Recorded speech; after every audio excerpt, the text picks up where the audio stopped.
everyone, welcome back to Adherent Apologetics. Today we have a really fun conversation. It's going to be a debate on the problem of evil. We have Emerson Green, who runs the Counter Apologetics podcast and the Walden podcast. And we have Khaldoun Aziz Sweis, who's a professor. He runs Logically Faithful, which is a YouTube/blog/podcast, all kinds of fun stuff. So welcome both you guys for this debate. Should be a lot of fun. Thanks for having me. Thanks for having us. Yeah, it's going to be so much fun. So quick rundown on the format. We're going to have 20-minute opening statements, 10-minute rebuttals. We're going to have 20 minutes of live discussion and then 10 minutes of Q&A to wrap things up. And just before that, we're going to have really brief introductions for both of these guys, and then we're going to get going. So Emerson, since you're going to start us off, do you want to give a brief introduction? Sure. My name is Emerson Green. I run Counter Apologetics, which is a podcast. I also have a Walden Pod. But yeah, you can follow me on Twitter at WaldenPod. But, when I deconverted, it was a little, difficult because my entire life kind of like orbited around, ministry. And there were a couple podcasts that helped me through that like really psychologically destabilizing time. And I kind of wanted to do that same thing for other people. And also I just find this stuff fascinating. So, that's what brings me here. Well, thank you. And then Khaldoun as well. Feel free to introduce yourself. Sure. I'm Khaldoun Sweis. I have a ministry called Logically Faithful, which is geared toward engaging culture in a redemptive way and addressing suffering productively. I'm associate professor of philosophy at the City Colleges of Chicago. I love what I do. Primarily, I was constantly questioning everything as a kid, and I'm still doing it today. But I'm actually in a way that's getting paid for it, which is just amazing to me. I love what I do. I love the God I worship, and primarily in the area of the mind. And impetus for me is to ground my beliefs in what is true, not just what I want to be true. And that's just important to me in being logically faithful.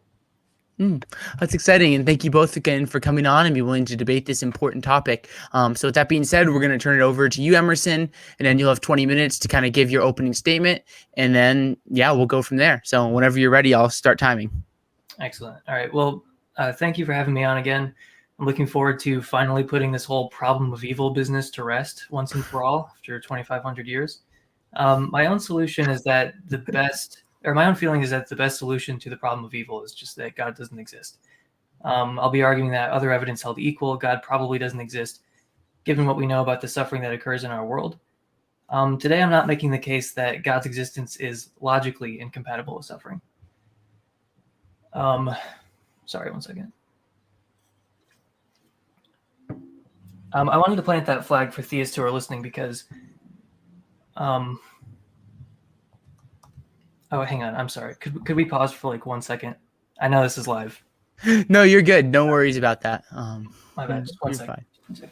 No problem.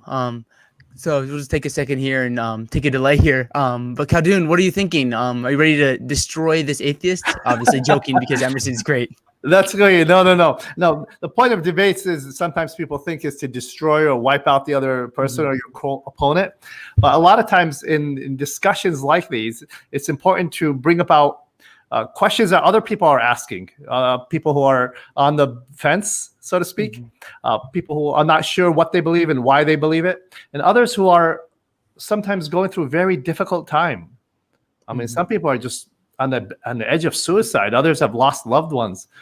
So the problem of evil is not just an intellectual one; it's actually a real one that we have to deal with in a way that's compassionate and real, as well as intellectually rigorous. We can't just deny the reality of it toward our emotional appeal toward it.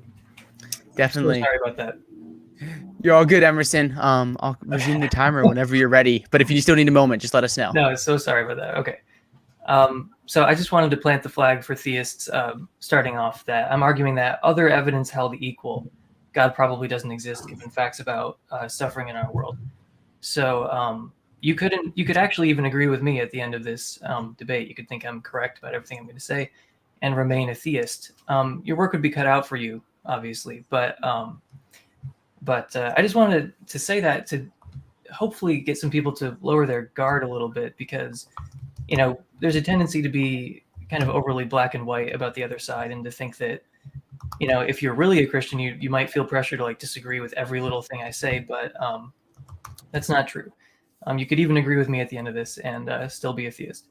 So when I was an atheist, I used to really misunderstand the problem of evil. Like, the problem of evil didn't have much to do with my deconversion. I kind of thought atheists were just sort of whining about the way the world was in like a sort of unbecoming way. But the more I looked into the problem, I realized that the charge is really that there's a lot of evidence that is pretty surprising on the hypothesis of theism, but that the same evidence is unsurprising on naturalism. So the central point is that I don't think these facts that we're about to discuss would be facts if the Christian God existed. Once you assume an absence of God, certain facts about suffering just kind of fall into place quite neatly. Tragedies that befall moral and non-moral agents, divine silence during tragedies, natural evil, the moral randomness of our world, the millions upon millions of years of animal suffering. On a hypothesis of indifference, these things are just not surprising. But when you insist there's an all-good, omnipotent God responsible for the world, you have some explaining to do. So the atheistic position I'll be defending is called the hypothesis of indifference.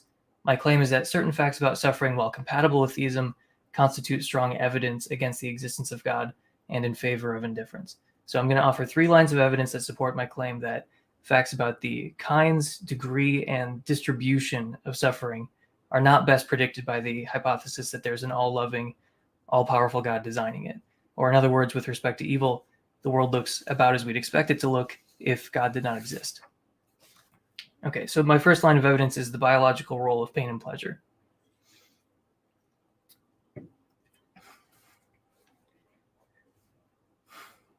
So it's well known that pleasure is generally associated with beneficial experiences and pain with detrimental experiences.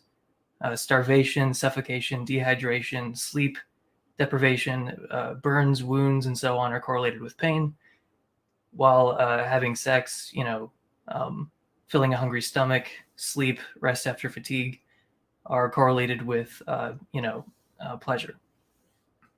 So pain is correlated with that which is maladaptive, anything that threatens survival and reproduction, and pleasure is correlated with anything that is adaptive, anything that aids survival and reproduction. So importantly, examples of pain and pleasure that might not fall strictly in those categories can be easily understood as a byproduct of pains and pleasures that do.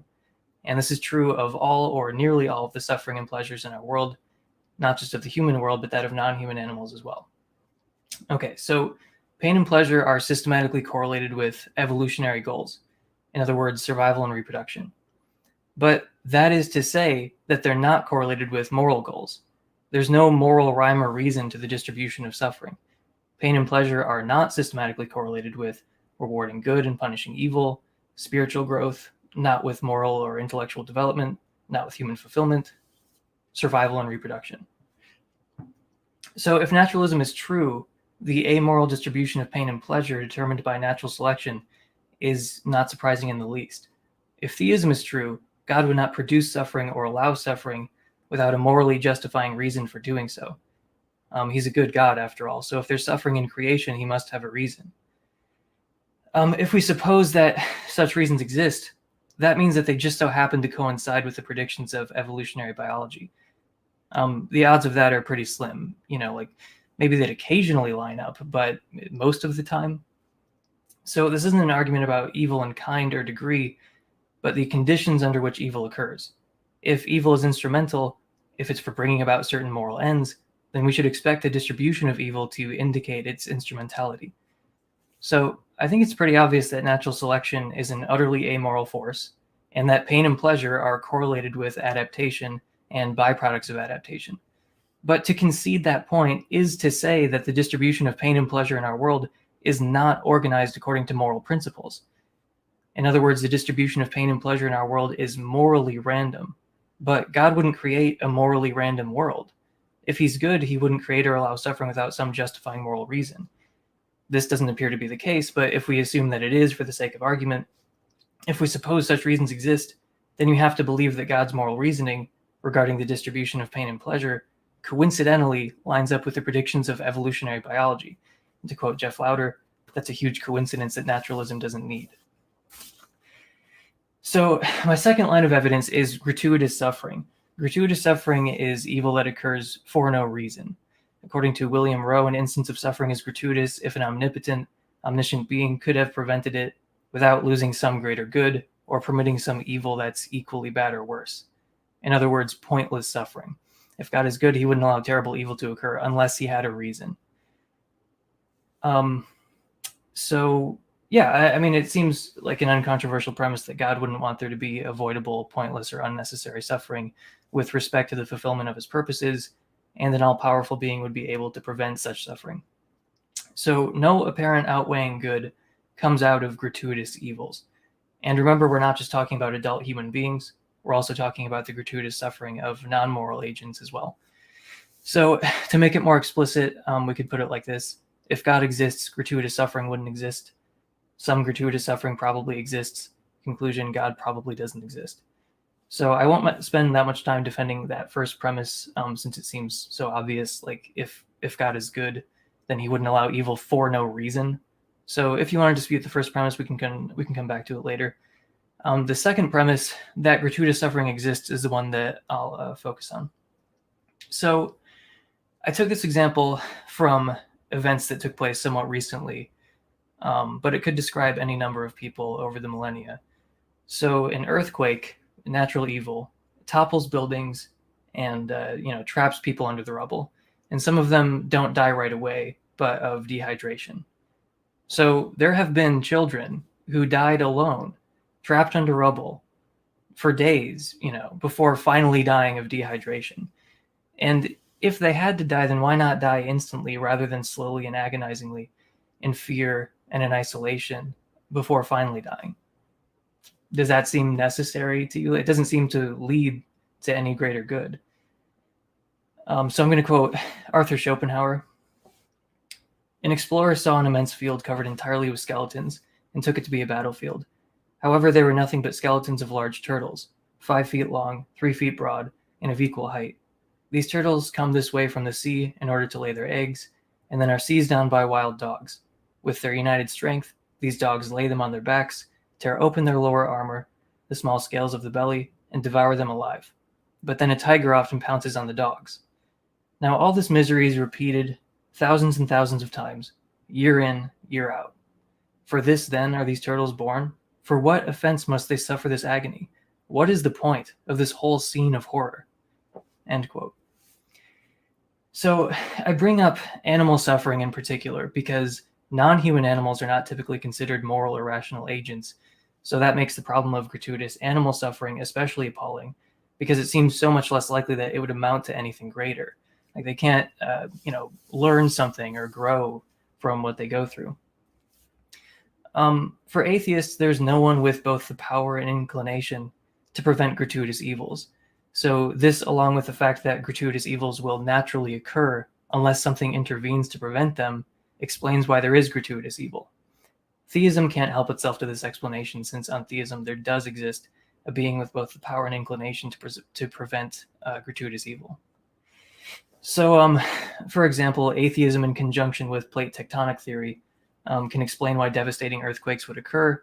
Plate tectonic theory explains why there's a natural tendency for earthquakes to occur, and atheism can explain why there's no one with the power and inclination to prevent earthquakes. So atheism in conjunction with plate tectonic theory predicts that earthquakes will occur from time to time and cause pointless suffering for adults, children, humans and non-human animals.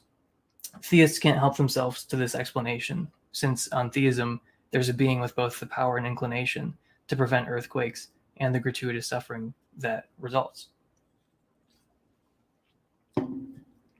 Okay. I want to take a small detour to talk about skeptical theism because it's just the most common response to, gratuitous suffering. So I think that there's gratuitous suffering in the world. Most people do. Suffering that serves no greater purpose, pointless suffering, genuine tragedy. But some believers, upon realizing that the existence of gratuitous suffering is good evidence against theism, have adopted a form of what I consider radical skepticism called skeptical theism. The claim is that while gratuitous suffering appears to exist, we can't infer its reality from its appearance because we're not in the same epistemic position as God. So God works in mysterious ways. It's like an ant trying to understand a human. It's arrogant to think that we could tell if suffering actually was pointless. So I have quite a few problems with skeptical theism, but let me just offer 2 quick reasons to reject it. The first is phenomenal conservatism. According to Martin Smith, phenomenal conservatism is a prominent view in epistemology that says, if it seems to one that P is true, in the absence of defeaters, one has justification for believing that P is true, end quote. So the world seems a certain way to you, and you're justified in thinking the world is how it seems until you've been given good reason to think otherwise. And just to be clear, this is just a starting point. So, we're justified in thinking the world is as it seems in the absence of defeaters. We're justified in thinking. So saying there might be a defeater, it's arrogant to think there is no defeater is not the same as actually offering one. So if suffering seems gratuitous, we're rationally justified in thinking that it is gratuitous until we've been given reason to think otherwise. And the existence of gratuitous suffering is more likely on naturalism than on theism. So the fact that we seem to observe gratuitous suffering is evidence against theism. So I mentioned, radical skepticism might sound hyperbolic to some familiar with skeptical theism, but the reason I say that is because skeptical theism is compatible with any possible set of observations. So, we could literally be in hell, and a skeptical theist could make the same argument. The bottom line is that I think we're well within our right in saying that we know gratuitous suffering exists, not only for moral agents, but for non-moral agents as well. Excuse me. Another reason I doubt skeptical theism is that it implies that God has decided to make the world morally unintelligible to us. So let me just quote Thomas Nagel. The theistic responses to the argument from evil of which I'm aware seem unpersuasive, and I find it hard to understand how belief in an all-good and all-powerful deity can survive in the face of it. Even if a theist supposes that the problem has a solution that we humans are unable to grasp, that would mean that God, who created us with the capacity to discover the laws of nature and find the world scientifically intelligible, has made us incapable of finding the world morally intelligible. End quote. So why on earth would God intentionally cause us to hallucinate a problem here? Especially one that would lead human beings away from our relationship with him. If the world really is morally intelligible in reality, then that means that God is the author of confusion here. Why not make it so we can just tell that the world is morally intelligible if it is that way in reality? We wouldn't be having this conversation right now. Atheists would lose one of their better arguments. Many of us wouldn't have lost our faith if the world were morally coherent. So people are being led away from a relationship with God and sent to hell for an eternity, according to some Christians, because God chose to create the illusion that the world was morally unintelligible. So, according to Barna Group, atheism has doubled among Gen Z, and their most cited reason is the problem of evil. So, Gen Z is being led away from a relationship with God in droves, in large part because of God's choice to create or permit the kinds, degree, and distribution of suffering in our world. Okay, so my last line of evidence is divine silence during tragedies. Victims of tragedies often do not feel God's comforting presence. Many do, but many do not. In response to gratuitous suffering, theists often claim that God has morally justifying reasons for allowing gratuitous evil, but that God's reasons are unknown to us. So this third line of evidence also functions as a response to skeptical theism as well. Let's say you had a daughter who needed to go to the doctor to undergo some medical treatment. This medical treatment wasn't going to be pleasant, but there's a good reason for it. So this is essentially the situation that many theists believe about apparent tragedies. And, many of them use this analogy. I've actually heard Khaldoun use this analogy. There's some greater moral purpose, some justifying reason why God is allowing it to happen. We may not know what it is, but rest assured there's a reason. But, if we embrace that analogy, a good father would be there for his daughter in the medical scenario. He would try to explain that there's a purpose, and he would make her understand if he could. God hasn't done that for us. But regardless, he would try to be a comforting presence. But many victims of tragedies don't feel God's comforting presence. Some do, and some don't. And again, this fact is just much more likely on naturalism than on theism. So In response to the existence of tragedies, theists will often invoke an unknown purpose or unknown moral reasons, but that doesn't affect this point. Shouldn't God be comforting victims of tragedy? Isn't that what a good father would do? Again, many feel his comforting presence in the midst of tragedies, but many do not. You wouldn't just, kick your daughter out of the car in front of the hospital and say good luck, but, that appears to be the situation for some people. Okay, so to put this in focus, I've been defending the claim that the probability of these facts about suffering is quite high on the hypothesis of indifference, but the probability of these facts about suffering is quite low on the hypothesis of theism. So these facts about suffering in our world favor indifference over theism. Okay, so there's 3 reasons where, just to reiterate. 1, the biologically oriented distribution of pain and pleasure. Pain and pleasure are systematically correlated with the biological goals of survival and reproduction, not with moral goals. And if naturalism is true, this is unsurprising. If theism is true, God would not make a morally random world or produce pain and pleasure without morally justifying reasons for doing so. The chances that his reasons, if we say they exist, would basically always coincide with biological goals are slim. So it's a huge coincidence that naturalism doesn't need. The second line of evidence is gratuitous suffering. While God might permit suffering that served some higher moral purpose, there shouldn't be suffering that occurs for literally no reason. A good God doesn't want sentient creatures to endure purposeless suffering that is of no benefit to anyone, and an omnipotent God would be able to prevent it, yet gratuitous suffering exists. 3, divine silence during tragedies. Just as a father would comfort his daughter through necessary suffering that she couldn't understand, God should be a comforting presence to his children when they're going through suffering that we can't understand. But many don't feel God's comforting presence in the midst of tragedy. While we would expect this to a near certainty to occur if God did not exist, it's rather surprising if God does exist. So if you take the suffering of a child, and again, I'm not saying that no child would ever suffer if theism were true. I'm claiming that sometimes children suffer for no reason. And a lot of them don't feel God's comforting presence in their suffering. And what's more, their tragic suffering is utterly unmysterious if you take it as the product of blind, imperfect, natural processes, rather than occurring with the permission of an all-loving God. So I'd like to quote Christian philosopher Alvin Plantinga, who said, "I must say that most attempts to explain why God permits evil strike me as tepid, shallow, and ultimately frivolous." End quote. So I agree with Plantinga there, and I would take it a bit further. I don't think theism does a good job explaining why the world looks as it does. Atheism makes for a much better fit with the kinds, degree, and distribution of suffering we observe. I don't think these facts we've discussed would be facts if theism were true. So the best solution, I think, is to just cut the whole tangled kite string and say God doesn't exist. Thank you. Awesome. Thank you so much, Emerson, for your opening statement. We'll turn it to Khaldoun now. So whenever you want to get your screen pulled up there, we'll be looking forward to that. And I'll put your screen up and we can get this thing going. I apologize for my internet. For some reason, even though I'm at university, it decided to just be terrible. So hopefully it all sticks out. And Khaldoun, whenever you're ready, feel free to give your opening statement. Okay. Let me stop the screen for a moment and just stop introduction here. I want to share the screen a little bit, but can you take it off for a bit? Yes, I can take it off for a second. And just let me know when you want the screen back on. Yeah. All right. Are we good? Okay. Mm-hmm. All right. Let me begin here.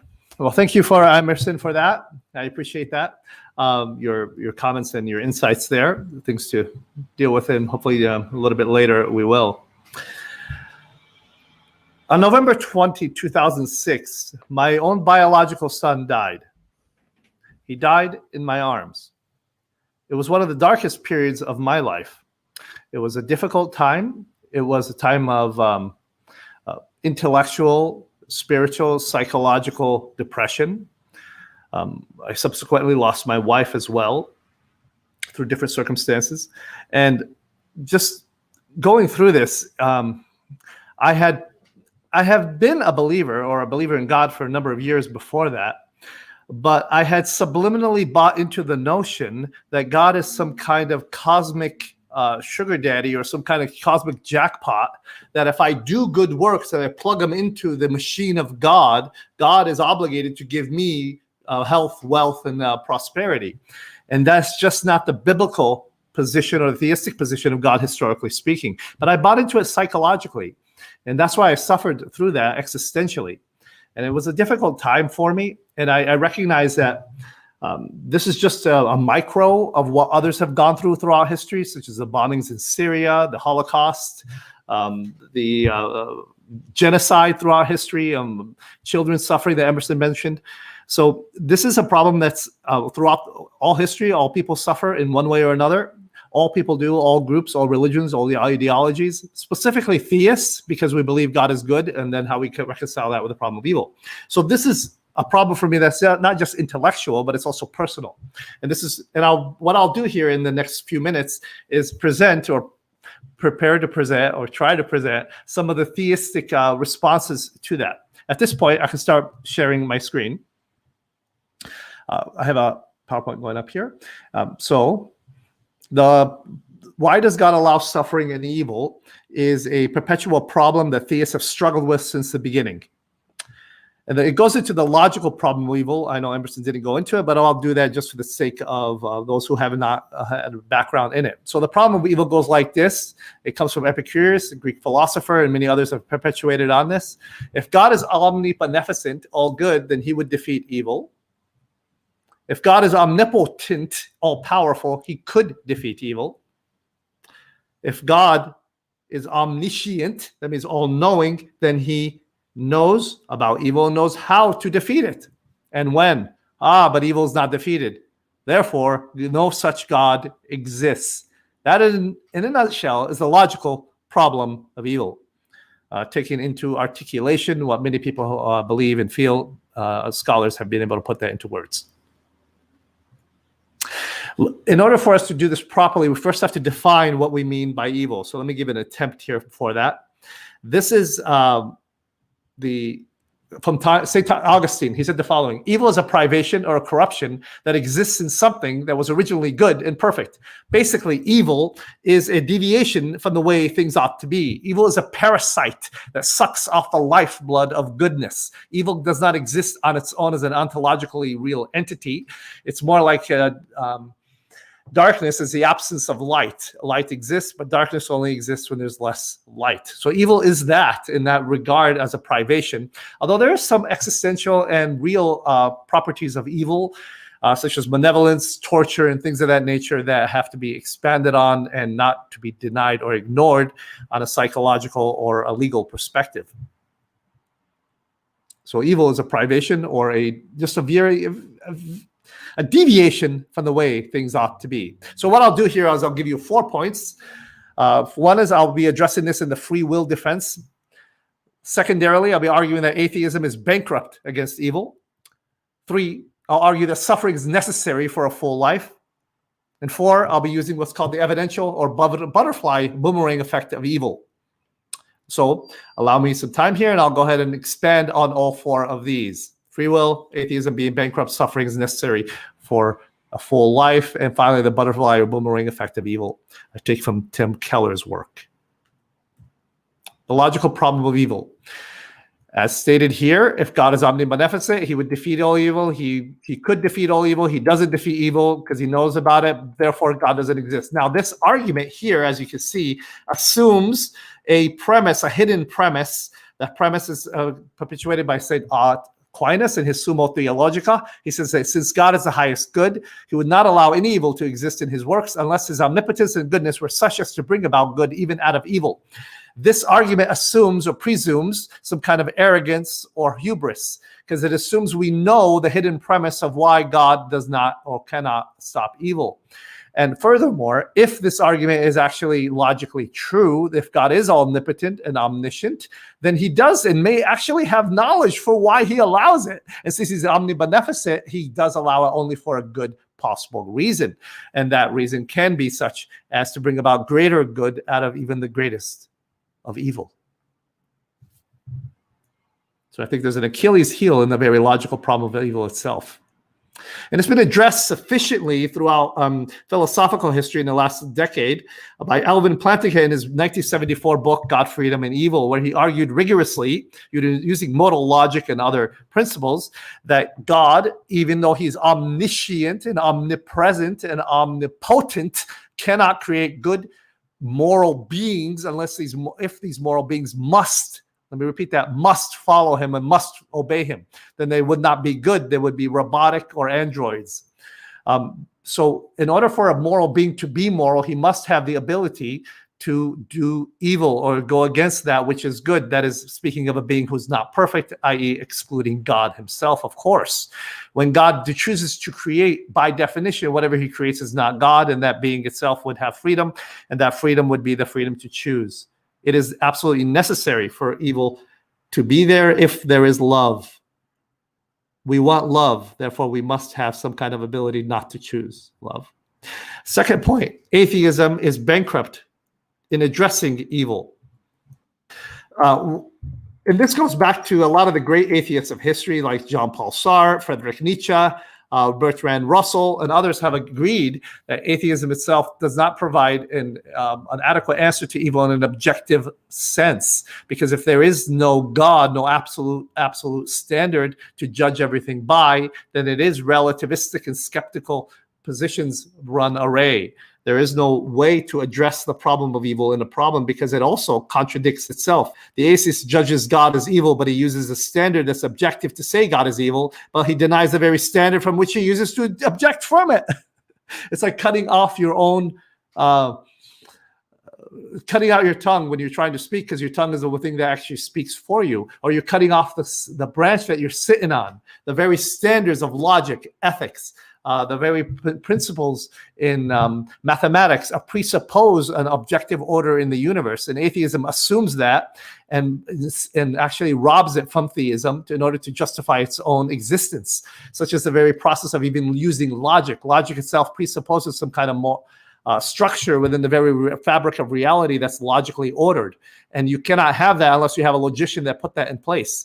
You can just have natural byproducts of chance plus time plus matter creating logical order. Logical order is there, and atheism steals from that in order to justify its arguments against evil, which it doesn't believe it exists at an objective level, but nevertheless claims God is evil for doing it. There's a contradiction in the very system itself. The existence of moral values and duties implies the existence of an ultimate moral law maker. And I take my argument from one of the greatest philosophers who ever lived, a wonderful work by him, Immanuel Kant. Immanuel Kant did an incredible way of addressing the problem of evil using the ultimate moral lawmaker as a justification for that. And this actually helped me in an existential or more emotional level. When I went through my own loss of my own son and my own family, I needed more than just an intellectual answer. I needed more than just moral values or moral books or an Eightfold Path or 10 Commandments or something to that effect. I needed someone. I needed to know that what's happening is not purposeless, meaningless. And Friedrich Nietzsche said that the best. Anyone can deal with any what in life as long as they have a why. And I had a why. I had an intellectual, rigorous school of thought called apologetics that I built my intellectual capital on, and theology and science and psychology and other areas that provided a rational grounds for believing there's more than life than just a moral chaos. There's actually a moral lawmaker. And that helped me on a deep level. Immanuel Kant, in his book, The Critique of Practical Reason, argued that in order for there to be good in the universe, there must be a design plan for it to be so. Although Immanuel Kant argued you cannot use reason to arrive at the existence of God, you cannot even arrive at reason itself without presupposing the existence of God itself, or himself, excuse me. In order to bring about divine justice in the universe, whoever it is that created the universe and bring about moral justice and goodness must himself be able to judge wisely among all the different defendants in front of him. In order to do that, he must be infinitely wise. He must be infinitely powerful enough to bring about the goodness, and knowledgeable enough to be able to do it in a way that's transcendent. Only God has that in his resume. Immanuel Kant presupposed the existence of God for any moral objective value and goodness to exist in the universe. Atheists admit that evil is real. Racism and poverty, slavery, rape, murder are real, as Emerson did in his presentation. But he cannot account for these in an objective way. He may account for them in a subjective way, or he may postulate evolutionary psychology to do it. But in an objective sense, these things don't exist. They're nothing more than mere poetry. But we do know that slavery, murder, and poverty are evil. So they're more than poetry. But on what account on atheism? And I don't think he has one, or they have one. Point 3, suffering is necessary for a full life. Leibniz and John Hick in his book, God and Evil and the God of Love, and Irenaeus, the great Christian father of the church, argued very well that God created the world in such a way that the agents he created, instead of being pain-free and stress-free in a paradistic state long-term, rather, they're in a state of moral conditioning. And this conditioning creates more people who are more moral, more just, more kind, more compassionate. And I know I became more kind, more compassionate after I went through the hell I went through on a deep level. And that actually creates moral beings. I mean, think for yourself, guys. Think of people you know who have gone through their own personal hells. These people are more robust, moral people than anyone else. And John Hick argued that very well. In the movie Gandhi, which I strongly recommend to you, by the actor was Ben Kingsley, one of my favorites. I think he's actually one of the best actors who ever lived. It's a wonderful movie about a remarkable character, a remarkable figure. And June 7, 1893, Mahatma Gandhi, or the Great Soul, was forcibly removed from a whites-only carriage on a train in India for not obeying the laws that segregated each carriage according to race. Gandhi was a practicing young lawyer at the time, and he was told that no lawyers can possibly be colored. And he said, no, it's logical. He told the train conductor, it follows logically that if I'm colored and I am a lawyer, then there is one that does exist. And they told him, you can't possibly have a first-class seat. He said, no, here's my ticket. Again, I prove your hypothesis wrong, dear sir. And little Gandhi was thrown off the train. That event altered his life. He became, at that point, a social activist. He became somebody who fought against the British mandates and rules, against the Indian people and against some of the practices that were done there during the time, becoming a strong moral advocate for objective morality. Gandhi is an example of suffering and how suffering is necessary for people to rise up and become better people. Gandhi is just one of millions. Joseph Campbell, in his book, The Hero with a Thousand Faces, illustrates this brilliantly. He argues that every hero in every story in every mythology, whether you're talking about the Iliad and the Odyssey, whether you're talking about the Marvel movies, which are some of my favorite, or whether you're talking about historical people like Winston Churchill or Augustine or Martin Luther King, they suffered. And through that suffering, they went through a cycle. And here's how he puts a cycle. Every hero goes through something similar to this. They have a calling on their life, or an event happens that causes them to go through a threshold. That threshold goes through challenges, and they go through an abyss of suffering, bankruptcy, sometimes a form of death. And every hero comes out of that stronger, better, and is able to address their world in a better way. This is necessary for moral growth and development. Let me pause for a moment and say this only addresses evil on that level. It doesn't address evil like children suffering in a cancer ward or people going through pain and suffering at a level where there doesn't seem to be, like Emerson pointed out, horrendous or gratuitous evil. This addresses the vast other types of evil that happen in the world, which is the majority. But just to understand that suffering is necessary for moral growth. I don't think it's possible otherwise. Finally, I'm coming down here to the end, starting to land my plane. I'm going to have a conclusion also at the end of this. But anyway, the evidential argument, or the butterfly effect.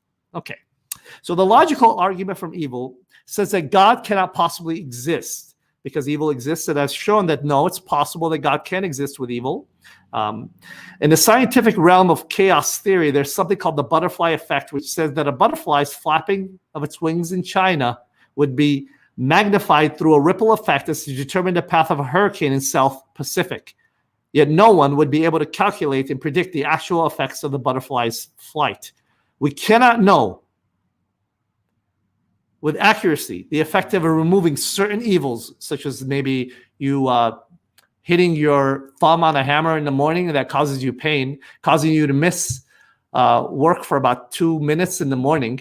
That 2 minutes could have altered a car accident that could have ended somebody's life, that could have changed the trajectory of the president for a certain country in 200 to 300 years from now. Small events can alter things forever. We cannot possibly know with our limited knowledge what that is. So the evidential or the argument from horrendous evil argues that there's evil in such a way that God can't possibly have a reason for it, or it's so great that we can't possibly make sense of it. And I'm arguing no, that we can make sense of it if we understand that God may have reasons beyond our knowledge. And just because we alter one part of that, we can't possibly expect the universe to remain the same.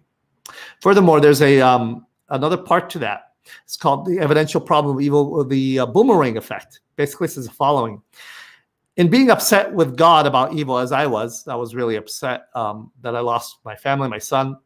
I have presupposed or smuggled in a thesis that says God is morally wrong for doing this. But where do I get this idea of wrong? As C.S. Lewis said, when I see a crooked line, I can't possibly know it's crooked unless I have an idea of a straight line.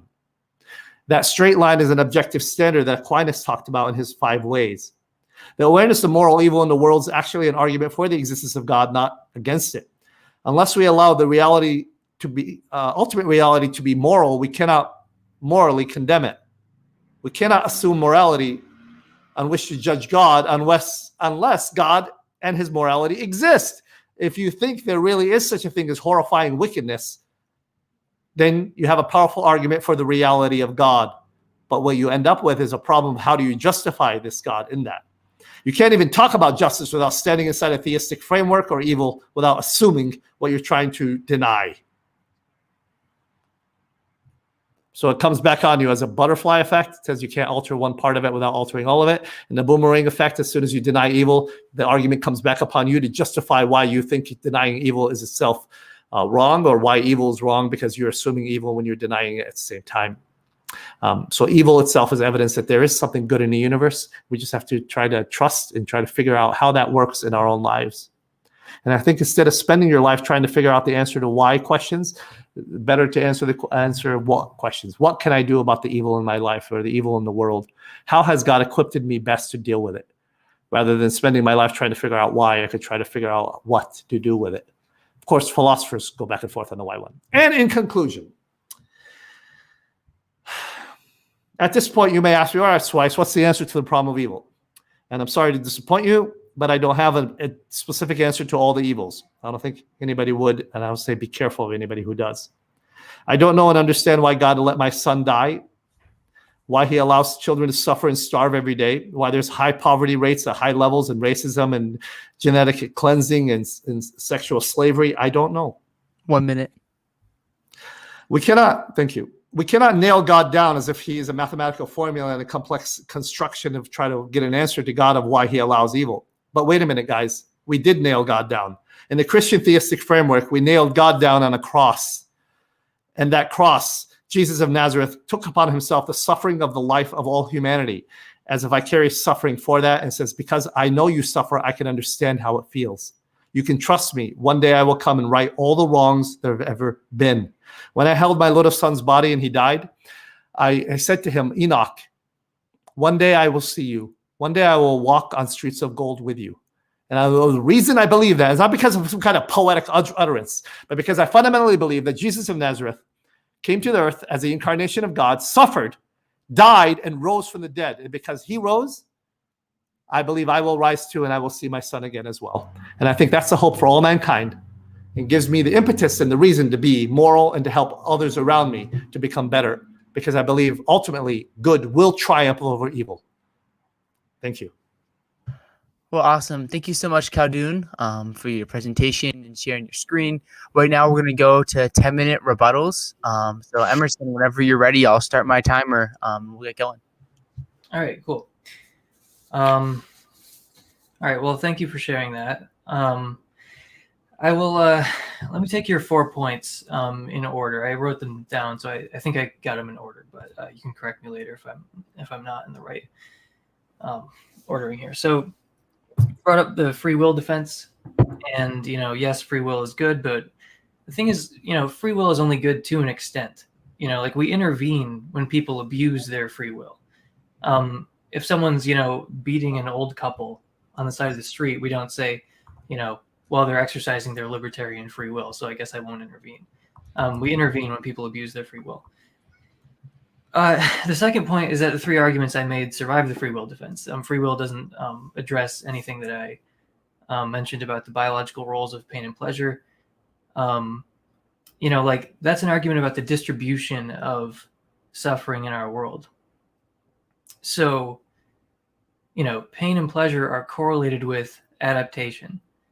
So if God has these morally justifying reasons, it's quite a coincidence that they just happen to pretty much always coincide with the predictions of evolutionary biology. So free will doesn't do anything against that argument. And so for the evidential argument from gratuitous suffering, I mentioned at the beginning that, I'm not making the logical argument. So, I'm allowing for the possibility of suffering, which was your third point, that suffering is necessary to live a meaningful life and for moral growth. So the arguments I presented actually allow for that. It doesn't have anything to do with the biological roles of pain and pleasure, the gratuitous suffering that doesn't contribute to moral growth or anything. Soul destroying evils instead of soul building evils.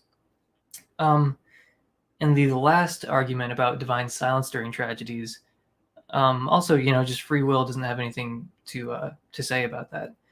So, yeah, and furthermore, my arguments are abductive. They're inference to the best explanation, or they're probabilistic. So, I'm not presenting the logical argument. So free will actually doesn't weaken my case in the slightest.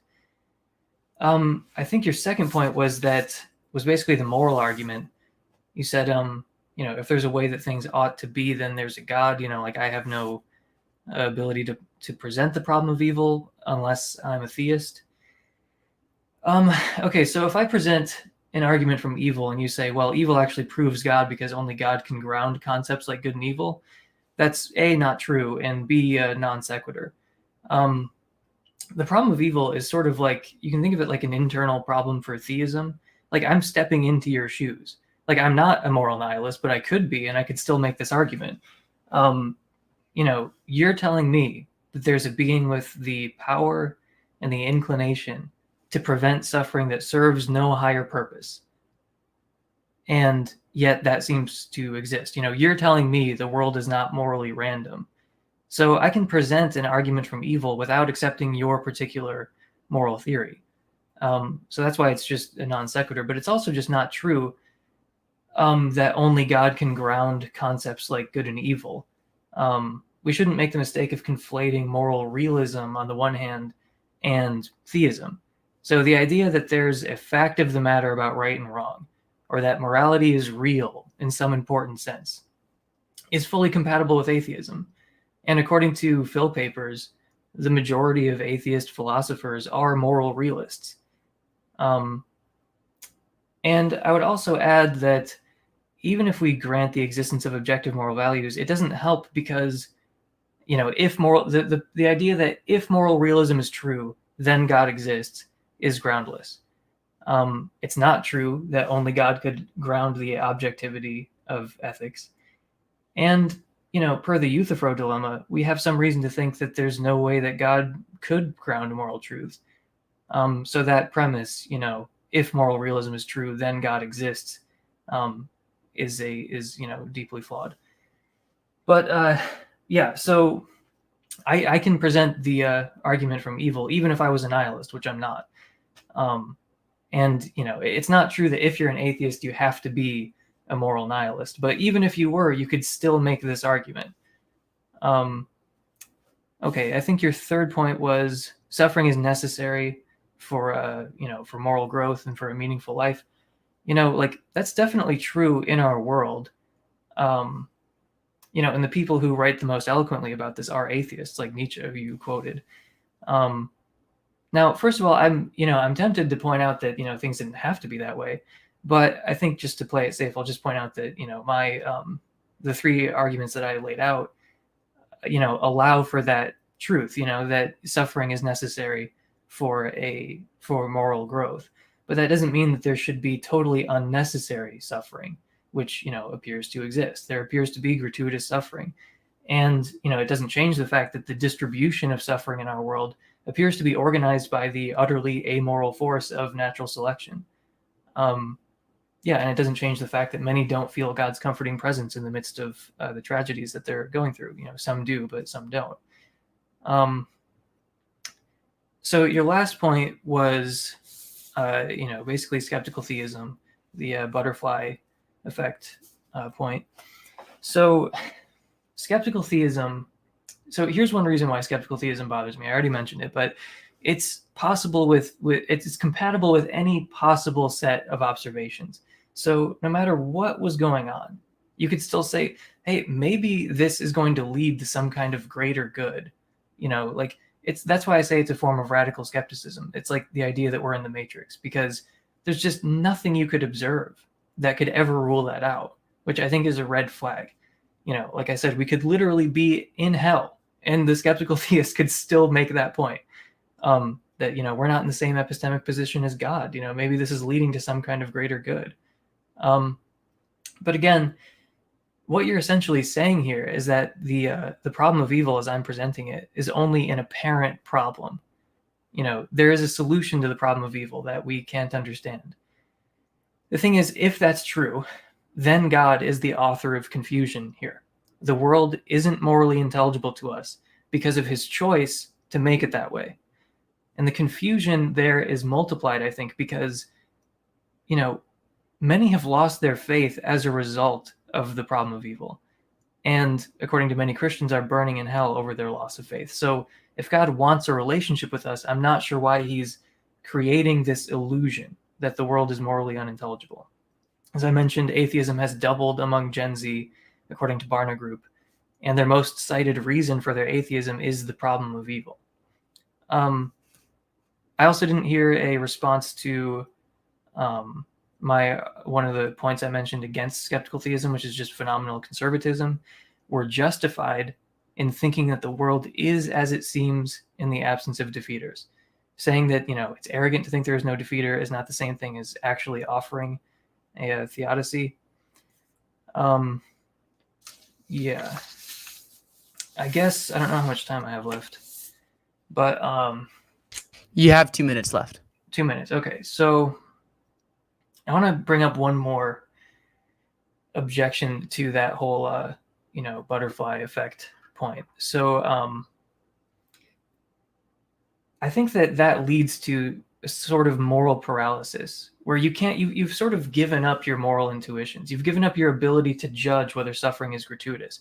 You're saying that, it's wrong of us to think that anything is ever going on that isn't like the medical scenario. When you've got someone being given a shot that they don't want to have or something.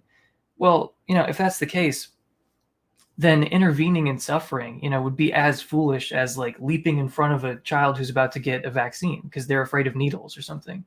Like if suffering is guaranteed to lead to some kind of greater good, if it occurs, 1 minute, then I don't see why you would change the world. So, or, try to intervene. So, if we're so ignorant of good and evil that we're in no position to assess whether suffering is actually pointless, then, if we see something terrible about to happen, like an infant crawling into traffic or something, then, ordinarily we would come to the child's rescue. But the thing is, like, if that had happened, after the fact, then you would say, well, or let me just quote William Lane Craig here. The brutal murder of an innocent man or a child's dying of leukemia could produce a sort of ripple effect through history, such that God's morally sufficient reason for permitting it might not emerge until centuries later, and perhaps in another land. When you think of God's providence of the whole of history, I think you can see how hopeless it is for limited observers, so on and so forth. So the problem there is that, that does lead to a sort of moral paralysis where I could say that, as I stop you from, you're about to go help the infant crawling into traffic, and I stop you and I quote William Lane Craig to you. That seems to be a kind of implication of accepting skeptical theism, is this sort of moral paralysis. But I think I'll have to leave it there. Yes. Thank you so much for your rebuttal, Emerson. And I apologize, everyone, for me zoning in and out here throughout this debate. I'm at university, but for some reason my internet decided to die today. So maybe that's a problem of evil we need to talk about. But we'll give that to Khaldoun for your rebuttal. You'll have 10 minutes whenever you want to get started. The light here, I'm for some reason my light is cutting in and out. But all right, hopefully you can see me here. All right, well, Emerson, thank you for your rebuttal and your thoughts here. I'm trying to ground what you're saying, but you are in a position that you're assuming certain things that you're trying to deal with. For example, in trying to present an argument against the position that I'm presenting, which I think is fair for you to be able to do, you are assuming there's such a thing as logic.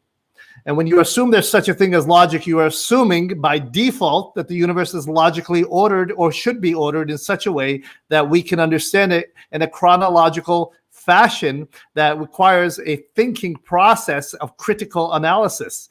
But that such a thing cannot exist on an atheistic worldview, because atheism does not presume a thinking process behind the universe or a thinking mind or some kind of source to allow logic to even exist.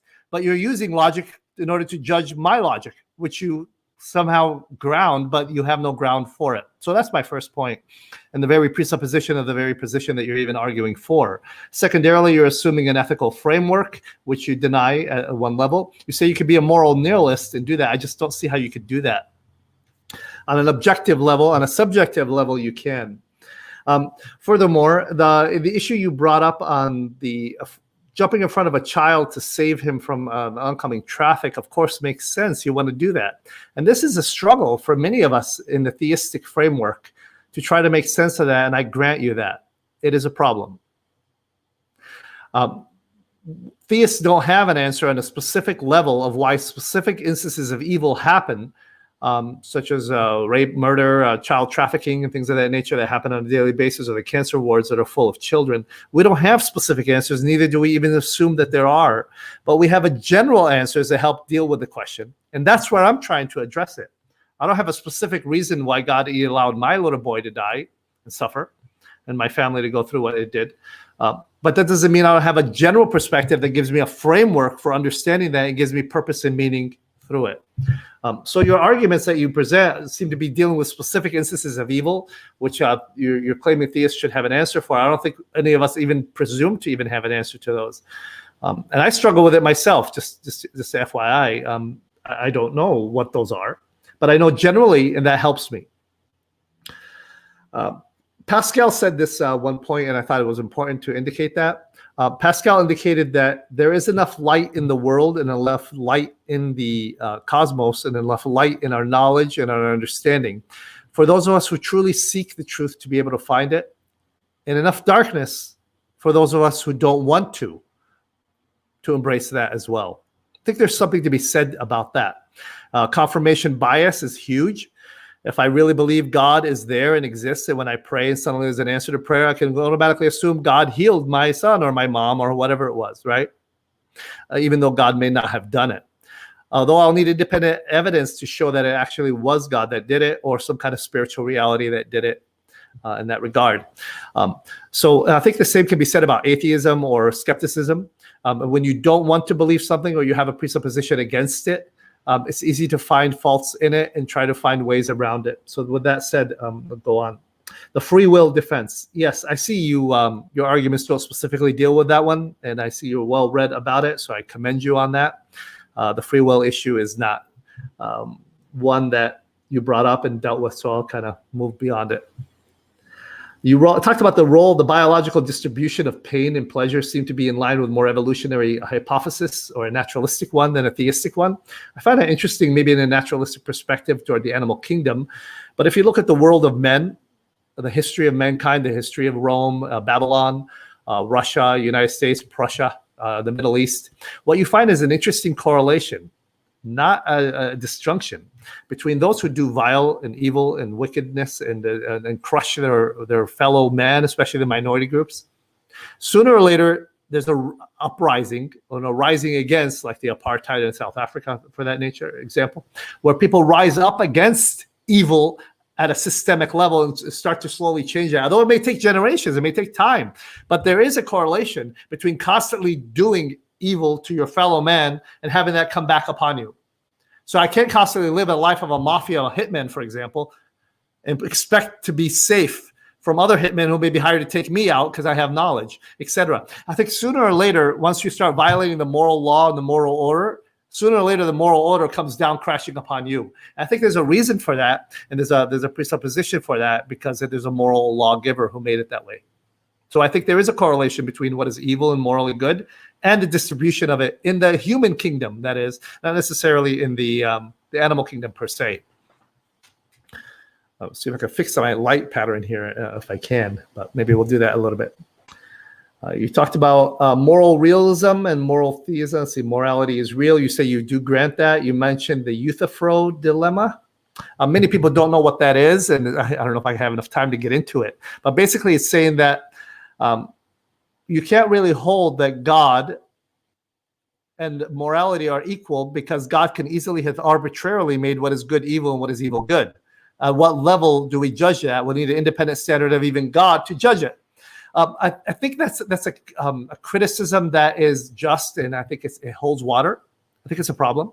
However, it doesn't hold as much of a problem as you think it does, because you turn the question around as a boomerang effect right back at you. Because what would I rather have? A morally nihilistic black hole in the center of the universe? Is that the system of morals that I want to embrace, or do I want to embrace a different moral system?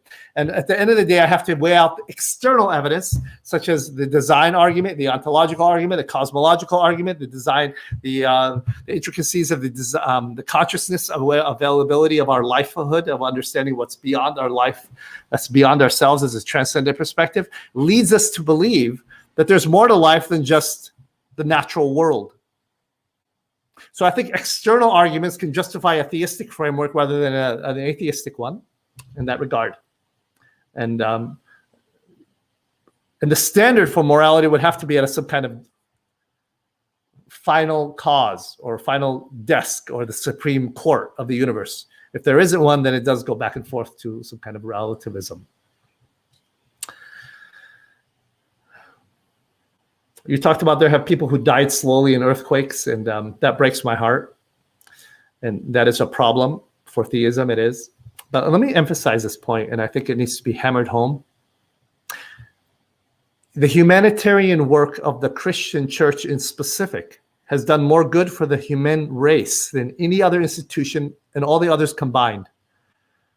Humanitarian work, education, science, psychology, art, music, Christianity has contributed to the world in positive ways and tried to alleviate suffering, being the hands and feet of Jesus as he commanded us to be. So there is a practical application to that. We haven't been able to reach everyone, of course, and the question goes back on a theistic perspective, a theistic level, why God would allow that on a deep level, and I'm not privy to that.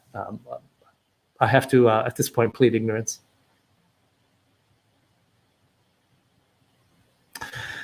There's a lot more to be said there about that, but I'll pause and open up for some kind of discussion on it. I'll stop there. And let me see if I can fix my light in the meantime.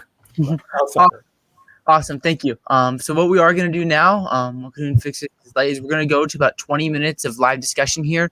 So just a short period here where they can just kind of talk. There's obviously a lot of points covered here. And then we will have about 5-10 minutes at the end for Q&A. So if you have any questions, we'll hit a couple on our way out. I'll try to find the ones that are most relevant to where the discussion takes us. But if you're ready, lighting looks good. If you have the timer for 20 minutes, and you guys can take this wherever you guys see fitting. Hey, I'm with you in the horrible lighting club, so you don't have to worry too much about that. Okay. Not usually on camera. All right. Okay, well, I mean, it sounds like you're conceding a lot of what I'm saying. Like, you keep saying, like, yeah, I don't know why that happens. And it's like, well, I mean, isn't the idea, like, is this stuff evidence against God? And it sounds like you're agreeing with me on some level that it is. At one level, it is. But if I look at it, Emerson, independently of all other things. Like, for example, the design of the universe, the very detail of the DNA molecule, which is the incredible complexity of that staggers the mind. Even Francis Crick talked about that. And Francis Collins recently in his work on the DNA sequencing. The evidence of design in the universe indicates to me that there's a designer. So there are other external factors that help me to believe in some kind of transcendent, intelligent, omnipotent, omniscient source beyond all that. So it's not just this one point. So it's a lot more than that. So that helps ground that for me. It's not just an independent thing of just seeing this one argument and that's it, I don't believe it. And furthermore, there's something else. I'm sure you talked about this in your work as well. Religious epistemology deals with experience. Many of people within the theistic framework have claimed to have a theophany or Christophany of God, where they have that experience, and there's no denying that experience and the reality of it. So that's on a deep personal level. It's not a theological argument per se that can present it to others, but it's more of an internal argument of an internal phenomenological reality for me. So there's a lot more to that, but that's a short, brief response. So yeah, and I'm totally happy to grant that like, you have other arguments that lead you to believe in God, but the question is, like, if it weren't for those arguments, would you have to reject theism because of the argument from evil? No, because although evil is a thorn in the side of theists, it's the one major problem that we have to deal with. Atheism has all the others to deal with. I can think of a couple other problems. I'm sure there's a few others. I know you mentioned the confusion problem, biblical issues, and that things of that nature. Right, I understand those, but that's the major one I think that many people struggle with on a deep level. So no, it would have to be a whole robust picture to eliminate that. And as C.S. Lewis would have said, it's not just I believe in God to make sense of the world. It's making sense of the world only makes sense because I believe in God on that deep level. Okay. I'm still a little bit confused about what your position is with regards to, evil, because it sounds like it sounds kind of like you're saying at some points, like, yeah, this is evidence against God, but it's outweighed by other concerns. Like, you have these other problems with atheism, like you think that atheists have no way of grounding objective moral values or like logic, and you've got these other arguments for theism. So is that your position, though, that just, again, all else held equal, that, gratuitous evil and these other lines of evidence I mentioned, like, that this is actually good evidence against God's existence? I don't think so, no. Because on a theistic framework, even then, you would have to deal with the suffering, the vicarious suffering of Christ. Christ is thrown in there as a paradigm that's different than the regular theistic perspective, where God walks into the world and becomes one of us and suffers and takes on the pain himself of others. And that pain shows that God is not immune to that, but God also takes that upon himself. So I think on a theistic framework and historical reality of Jesus of Nazareth as a real individual, as a real person, indicates to me that it's more than just a theoretical issue, it's a historical one. And the reality of Jesus, his life, his work, his resurrection, his ethics, and the result of his creating a society called the church, which influenced the world for the better, although it has serious problems, and I got to admit those. But the benefits of that and the reality of that is something I can't deny. Okay. I guess I just want to dig down a little bit on your point about evil and how even presenting this argument assumes some kind of moral objectivity or moral realism, and further that only theism can ground moral realism. So you believe that there is a God with the power and inclination to prevent gratuitous evil, right? Yes. And there appears to be gratuitous evil, or gratuitous suffering, we could say. Again, appears. Appears. Okay.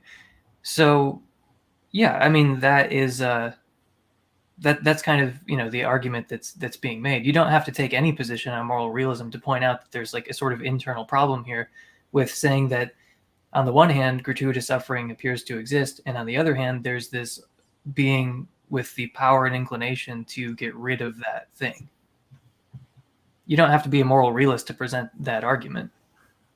No, but you're using moral realistic language, moral realistic ontology and epistemology to ground the argument itself. And I say you don't have a ground to stand on that, because within my very system itself, standing in your shoes. I'm standing in your shoes, like saying, like, you know, from the perspective of theism, this is a problem. Right. I got you. Yeah, from my own perspective. But if you're standing in my shoes, then you would see that we have these other arguments that deal with this problem on a deep level. It deals with the issue of the moral growth factor of society, the issue of free will, the concept of knowledge that greater good would come from some evils that are there, that are perpetuated upon us, that we don't have understanding of right now at this time.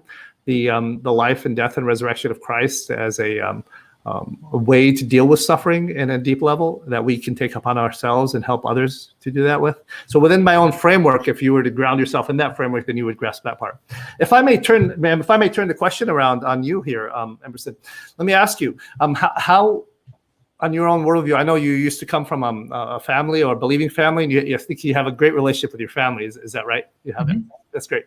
But on what basis do you have for holding them as individuals of dignity and individuals of moral worth, if they're nothing more than, or just the biological outpourings and emergence of properties, chance plus time plus matter, that sooner or later will just move on into the chaos of the universe? At what point do you grant your sister, or your family, or your father, etc., moral dignity and moral worth? Where do you hold that? Well, you know, I'm not sure that my like meta-ethical position is strictly relevant to those more like on the ground issues. Like, you know, I know a couple moral nihilists, and you know, they're pretty chill people. It's the moral realists you got to look out for. But no, I mean, I'm sort of agnostic on some of these like moral questions. I mean, not the ones that you just mentioned about like the value of my, the intrinsic value of like, you know, my family and that sort of thing. But sort of these like broader like issues in moral philosophy, I just don't think are super relevant to those issues. But I will say that you know, so I'm saying I don't really take any strong position on like, you know, meta-ethical theories or normative theories. But I still don't think that you know, we should make that mistake of conflating theism with moral realism, where you think that the only way that human life could have dignity is if you believe in God or something. I mean, there are two problems with that. The first problem is that you can be a moral realist and an atheist. And in fact, like most atheist philosophers are moral realists. So I can just briefly sketch out like one position that's sort of popular. I think, I don't know how many people hold to it, but I think it's popular among atheist philosophers, called moral non-naturalism. So there are moral facts that exist independently of human beings that ground morality on this view. There's, you know, theoretically primitive goodness, you know, irreducibly normative truths. But the point is that, you know, atheism is compatible with moral realism in many forms. This is just one form that, you know, I've just like very, very briefly sketched out that's fairly popular. So the first point is that there are, you know, extremely robust, you know, moral realist theories that are perfectly compatible with atheism. So it's not true that only God can ground things like, you know, the intrinsic moral worth of human beings.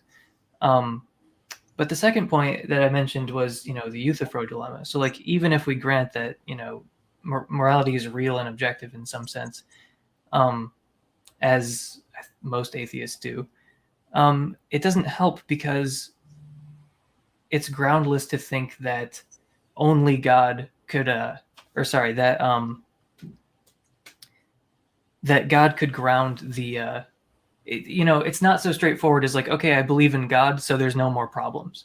Like, and that's why I brought up the Euthyphro dilemma. Like, there's reasons to think that it's problematic to think that God could ground moral truths as well, because, you know, if God had reasons for, you know, issuing the commands that he does, or if there is some sort of reason that his nature is the way that it is instead of some other way, then atheists can help themselves to those reasons as well.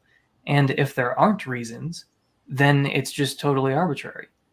So it's not totally clear to me how God grounds morality when you've got that problem where it's like either God has moral reasons, right, or he doesn't have moral reasons. Either way, it doesn't help you. Let me try to bring this as an analogy here, or story.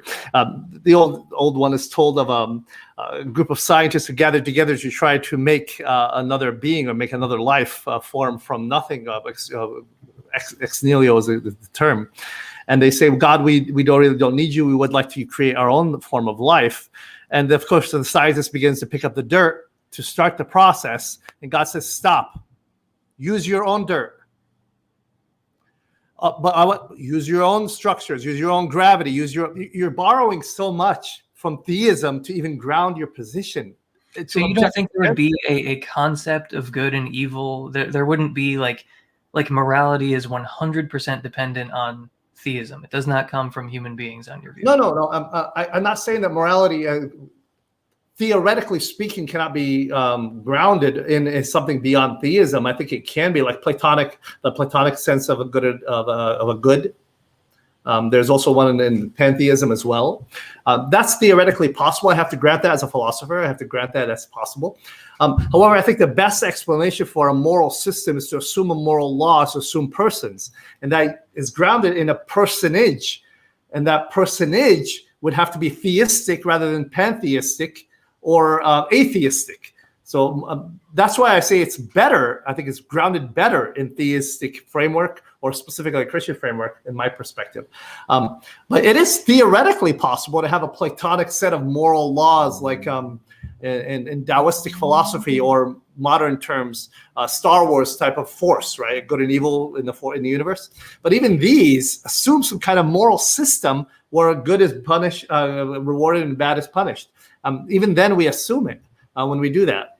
And I think I don't think you can have a grounding for it unless you take it from the very position you're trying to take critique.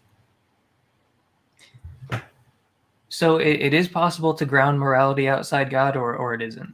I think it is possible theoretically, because a lot of philosophers, as you indicated, have tried to do that. I just don't think the arguments given are better than the ones given by the theists. I think they're more practical or more real because they ground it in a person, and morality presupposes persons, not some kind of ideological force that just kind of grounds a moral system. Because not only do you have morality on a moralistic system, or real morality, or moral realism, you also have not just values, you also have duties and responsibilities. Okay? So if I want to do something evil to my neighbor and hide the evidence, no matter how horrendous that is, I not only have a moral obligation to do the right, but I also have a duty to do it, because there will be consequences. I think the theistic framework of an ultimate judgment grants that for us. The Roman soldier who kills a peasant in, let's say, 30 AD and hides his body and kills his family and burns them and hides all the evidence, thinks he got away with that. Or Eric Dillon and Klebold, the two kids in Columbine who did what they did on April 20, Hitler's birthday, thought they got away with this. And if atheism on your position is true, then they technically got away with murder. But if moral duties are real and they're grounded in some kind of consequence at the end of the day, then no, they're not getting away with anything. Sooner or later, justice will be done, as Immanuel Kant argued well, and evil will be righted. And I think that brings a robust sense of meaning and purpose to all of us when we try to do good rather than evil in our own lives. I could easily cheat as many people as I can to get ahead in life, because this is all there is. But ultimately, I'm responsible to something greater than myself. And Dostoevsky argued that well. That helps ground that rather than in my own system or my own belief system or my own society. Well, I think that you conceded my point right at the beginning there, where you said that it is possible to ground morality, outside of theism. Yes. Well, there's a difference between what's possible and what is plausible, and I think it's possible that the president could come into my home right now. It's very much possible he can arrive right now with the Secret Service, although it's not very plausible that can happen. Yeah. I think moral non-naturalism is more plausible than that, though. I know it, but maybe Trump will show up. I don't know. Maybe that's more plausible. Well, I mean, I'm happy to move to Q&A. I can't see the chat right now, but is there Yeah, anything I'm you open for that. about? Sure. Yeah, we can go to Q&A. There's a lot of comments, but I couldn't find too many questions. So I'll give people a moment. But I wrote up a couple questions for each of you. Something that just kind of I thought of that wasn't necessarily hit on the discussion, which would be interesting. So I'll just start off with Khaldoun. One of the points that Emerson brought up was this idea of animal suffering, and you have like evolutionary evil and such. I think a lot of the conversation was focused on like human evil and such, and things that like humans will experience. So what would you think about with regards to like the problem of like animal suffering and creatures dealing with like evil and such? It is a difficult one. I think in C.S. Lewis's book, The Problem of Pain, he actually addresses it. He's one of the few philosophers who actually addresses this issue, and I appreciate Emerson bringing that up regarding the suffering of animals and the hook and crook of the Darwinian evolutionary process that is problematic at that level. Although I think there's a different level that we need to address on the problem of suffering, animal suffering, and I think it's important to bring this point forward. The type of suffering that humans experience, we try to put it upon animals, and it's just not the same. It doesn't have the same ontological status. For example, if I were to suffer by getting some kind of a disease or getting a pain in my arm, that's a reality, a phenomenological reality for me here and now. And not only that, but I'm also thinking about the reality of that for my family, what I'll be leaving for my family, and thinking about in the future how this is going to spread. And actually, as Milton said, the human mind, specifically the rational mind, can make a heaven out of hell and a hell out of heaven. We can do that to ourselves. We can make things worse than they are. Take any situation, you'll have some guy who could come in and make it worse because of how we think. With animal suffering, and I'm not trying to minimize it here by saying this, but the conscious reality of suffering is much deeper for persons or human persons than it is for animals. And I think we try to project upon animals that type of suffering, and I don't think it's fair or right to do that. But to have this kind of Jurassic Park type of world where you see the predators tearing apart the prey and back and forth. It's a very structure of the very world that we live in requires that type of situation. And I'm not at this position at liberty. I haven't read as much as I would like to, and I'm not an expert in this particular field. So I want to leave it at that and say that it's more of as Augustine would say, in the fall of man and the fall of the angels, even nature itself was polluted by our choices and the choices of others. Of personal beings. How that works and how there's a justification for that, I wish I could get into a lot more of that. I don't have it at this time. Like I said, this is beyond my field. So. Yeah, thank you. And then one question I have for Emerson, and this is probably the last thing, because there were a few things, but I was trying to just find things related to the problem of evil specifically. And one of the things you talked about, especially with regards to like moral realism, is there's possibilities of where we could explain moral realism without appealing to like theism, like atheistic compatible versions. So how do you look at that idea with the idea of with like maybe like these gratuitous sufferings? The skeptical theist could say the same thing, or it's like, okay, well, we have these ideas where maybe it's just possible and we don't know exactly how it works, where there would be an explanation for these seemingly gratuitous sufferings, if you understand what I'm saying. Sorry, could you elaborate on that a bit more? Sure. Yeah. It's just something I thought of at the last moment because I thought it was interesting. You talked very brief. I think your voice got cut out, Isaac. Zach. Yeah, sorry, you're frozen, man. I had just asked for clarification because I don't see the connection between skeptical theism and moral realism.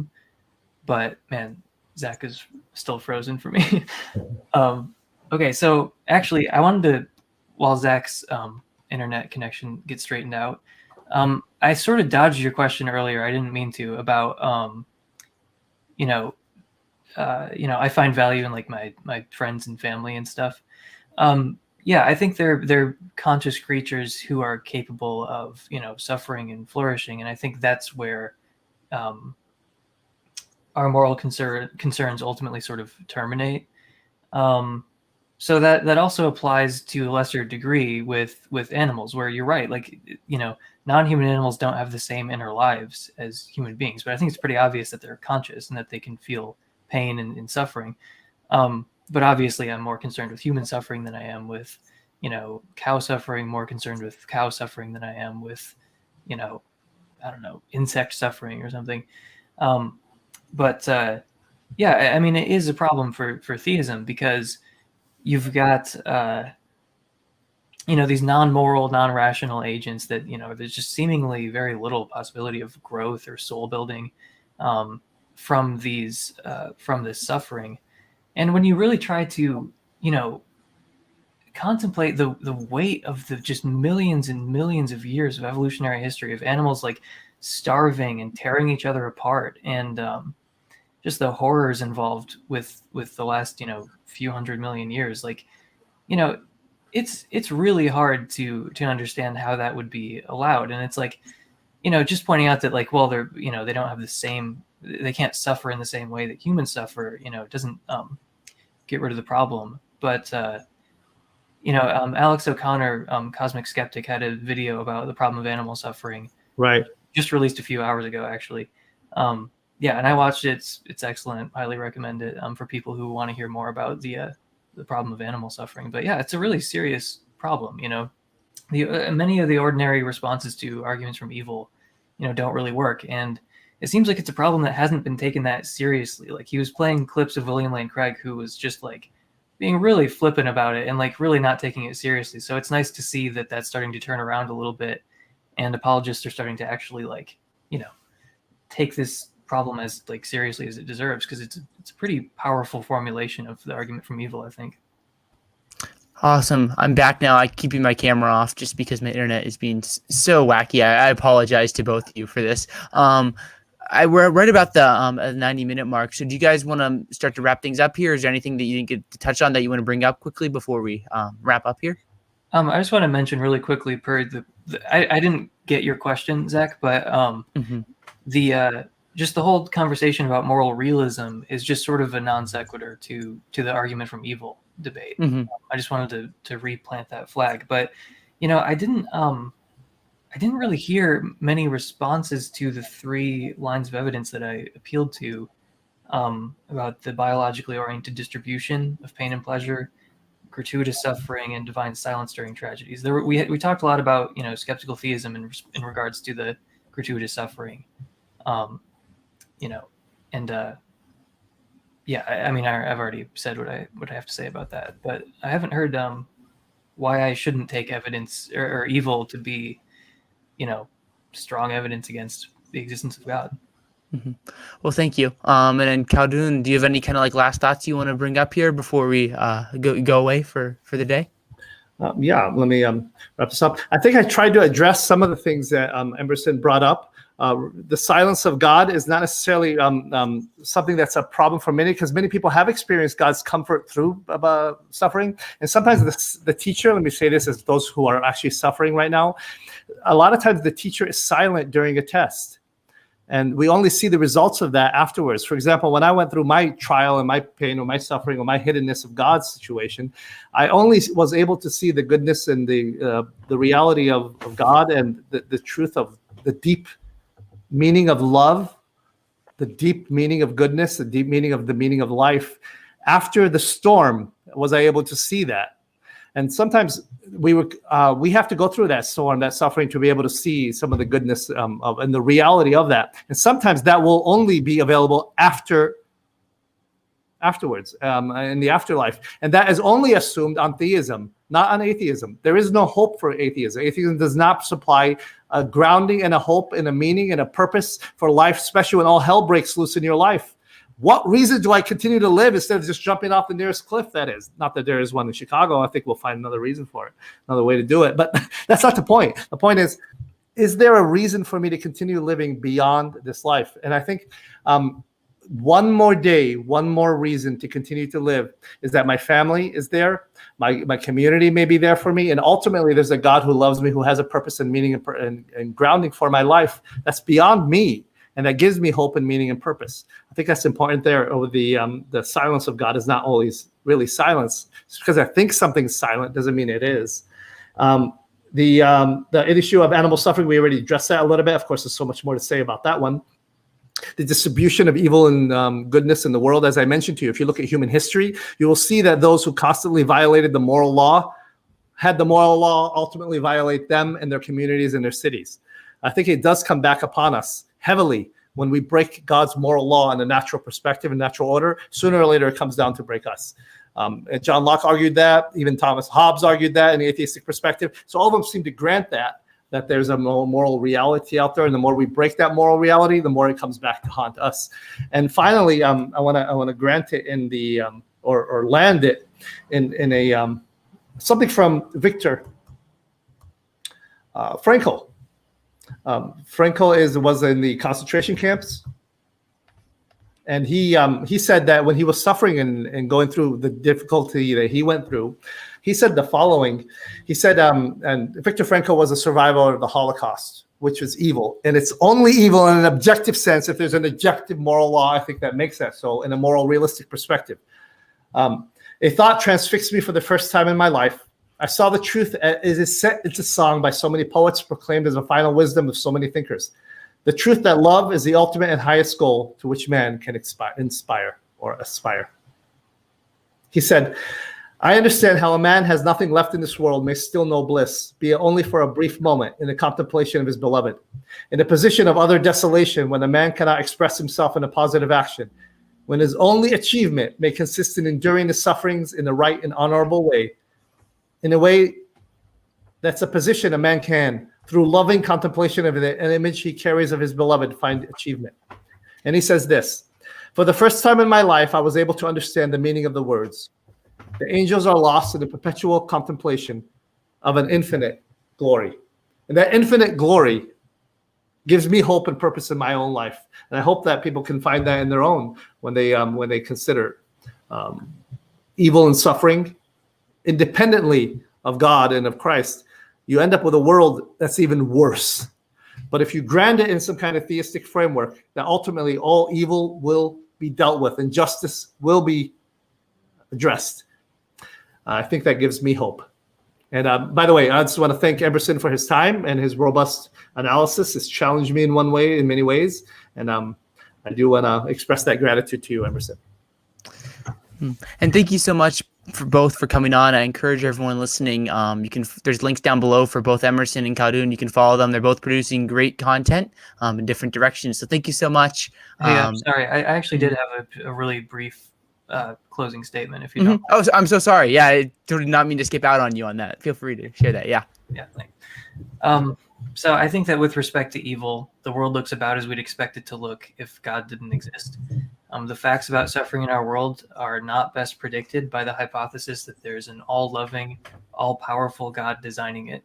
Atheists can do a much better job explaining the kinds, degree, and distribution of suffering we observe in our world. So just before we go, I just wanted to change the subject a bit and make one point before we part ways. According to many believers, atheism is depressing. The hypothesis of indifference is depressing. When you look at the horrors of our world, saying that the universe is indifferent, makes sense of why they exist, but it's not exactly comforting. But it's actually not correct for atheists to say that the universe is indifferent to our suffering. The hypothesis of indifference is often misunderstood. The hypothesis of indifference means that in the place where God once was, there is only indifference. It doesn't mean that the universe is indifferent to suffering. What I've found is that naturalists and critics of naturalism alike very often forget that their own minds are a part of the universe. You're not outside the natural world peering in. Humans are a part of the universe. And, this isn't some kind of word game or a trick. You're not standing outside of nature observing from a God's eye view. On naturalism, every thought you have, every feeling you have, your consciousness itself is as much a part of nature as the laws of gravity. Humans create purpose, so the universe is not purposeless. Humans are not indifferent to suffering, so the universe is not indifferent to suffering. The universe is not purposeless, and it's not indifferent. What has changed is that in the place where God once was, there's only indifference. But even from that, I draw the hopeful message that all we have is each other. Once we realize that all we have is each other, I think life really does get better. It causes us to focus on what matters and stay true to the earth and not set our eyes on otherworldly concerns. Awesome. Well, thank you so much, Emerson and Khaldoun. And if there's nothing else, we're just over 90 minutes. So thank you so much for both of your time. One last time, I encourage everyone to follow both of these guys out. They're both great, smart people doing lots of great content stuff. But thank you, everyone, for tuning in. Susan, Kuruchi, Craig Reed, Mo, everyone else. There's so many of you. Thank you, and have a good one, everyone. Goodbye. Thank you, Zach.